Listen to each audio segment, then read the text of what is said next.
Hello' good morning. ৰাতিপুৱাই উঠি মই মাহীৰ ঘৰলৈ যোৱাৰ বাবে ওলালোঁ। বেছি দূৰ নহয়, 100 মিটাৰমানেই হ'ব খুব বেছি। ভালেকেইদিন ধৰি যোৱা হোৱাই নাই। গৈ মই থকা ৰুমটোত সোমায়েই অলপ কিবা ষ্ট্ৰেঞ্জাৰ ফিলিং এটা আহিলে। বেঞ্চখনত থকা বাকী কিতাপ কেইপাত আৰু ওলমাই থোৱা কিবা কিবি ID কাৰ্ড চকুত পৰিলে।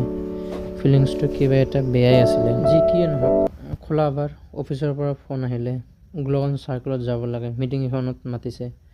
অৱশ্যে মিটিংখন আবেলি 3 বজাত আছিলে, কিন্তু মই ব'ৰ হৈ থকাৰ কাৰণে অলপ জলদিয়ে ঘৰৰ পৰা ওলালোঁ। মিটিং শেষ হওঁতে 4:30 বাজিলে। আহি থাকোঁতে এই জেগাখিনি ভাল লাগে কাৰণে এটা শ্বট লৈছোঁ। ৰাস্তাটোত এটা কাৰ্ভ টাৰ্ণিং আছে আৰু দুয়োফালে শিমলু ফুল ফুলি ৰৈছে কাৰণে ভাল লাগে ৰাস্তাটো, বাট এতিয়া ফুলখিনি নাইকিয়া হৈছে। আজি এখন বিয়াৰ নিমন্ত্ৰণ আছিলে, চ' মই ফ্ৰেণ্ডছৰ লগত বিয়ালৈ বুলি ওলালোঁ। হেণ্ডচাম মেন, কিন্তু কাপোৰৰ ওপৰত কাপোৰ সলাই আছে। কি পিন্ধিব কি নিপিন্ধিব ঠিক হোৱাই নাই এতিয়াও। বিয়া ঘৰত গৈ এনেদৰে অলপ সময় কটাই খাই বৈ ঘৰলৈ উভতিলোঁ। আজিলৈ এইখিনিয়ে, লগ পাম বেলেগ এটা শ্বৰ্টছত।